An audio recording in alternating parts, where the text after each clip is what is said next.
So here we go. So again, we are looking at today's language arts assignment, which is 1.05, both the lesson and the quiz. 1.05 is the mystery of the lost shipwreck. We're going through the lesson right now to see what pages you need to do, what pages you don't. It started out with having you play I Spy. We played it a little bit online. And then you go to cursive writing and they want you to look at this anchor chart. Remember that you can always find that in your resources up here. And then they want you to practice, trace it with your fingers, and then practice writing like a whole word with it all hooked together. You should be practicing your cursive writing. It's really helpful to know how to read cursive so that you can read letters and things that come to you. Reading Corner Loss and Discovery, it talks about shipwrecks. And I was just talking to the class about how if you had a shipwreck story that you wanted to share with me, you could click on this and then go in and click the media button at the bottom and make a little video to share with your teacher and send it to me. I would love that. I love it when the kids talk to me. I love that, but it's hard to talk to everybody during class. All right, finding the theme. We just talked about theme and talked about how theme is not what the story is about, but it's more like, it's like what the message is or the lesson. So you might be writing a story about going to Disneyland, but the theme of that story is my relationship with my dad is special. Or you might be writing a story like The Three Little Pigs, which is kind of about some pigs building houses. But the theme is it's best to do things right the first time, even if it's harder. All right. Sometimes the theme is stated and it tells you exactly what it is. It'll say at the very end, and that day I learned. Sometimes it's implied and you have to infer or guess based on the clues in the story. But knowing what a theme is going to be super important. So they're having you think about the last story, the mystery of the missing light. What does anyone think a theme of that story might have been?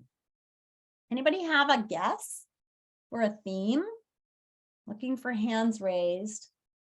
Come on, be brave. I'm always proud of whoever tries and speaks up. Even if you're wrong, it's great to give it a guess. Anybody want to try? Carolina helped that man. Do you think the theme was it's good to help others? Or maybe the theme is sometimes you have to be brave and go out and do something on your own.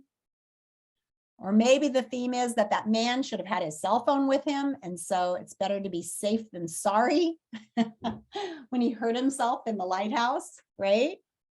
So all of those are possible themes. They're going to take you through how they would do a theme. But the truth is, there's not only one theme in a book. Sometimes there are several. What does the character learn? How does the character change?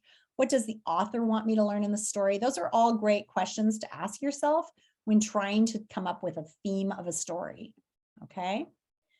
On page 5, it says the mystery of the lost shipwreck. Join Carolina as she dives. As you read, use the questions in your interactive notebook to help uncover the theme of the story. So we're really focusing on theme.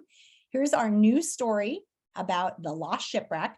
It is 1, 2, 3, 4, 5, 6 pages long. You need to make sure you read through the whole thing. And then they're going to do a little quiz to see if you can figure out the theme. Make sure you do that. So page 5, you need to do. Page 6, fantastic fluency. The sound of a story being read out loud can be a beautiful thing. The best storytellers are confident, speak well, and use their voice to hold the interest of the audience.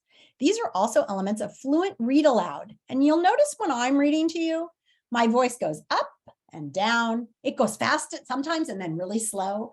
Sometimes it's loud and sometimes you want to get really quiet to pull your readers in. These are all tricks of reading out loud. And you generally need to read out loud to practice reading out loud. So if you're alone in your room, it's a great time to read out loud to your stuffed animal or to the wall. When I'm in a classroom at school, I have all my kids go stand around the edge and read out loud to the wall. Kids always like to say to me, oh, I read really well, but I don't read well out loud. But the truth is, there's actually really clear scientific links between how you read out loud and how you read inside your head. If you read out loud, making your voices change and having a lot of variety and going fast and slow, that's the way you're reading in your head. If you read out loud like a robot, that's probably how you're reading out loud in your head.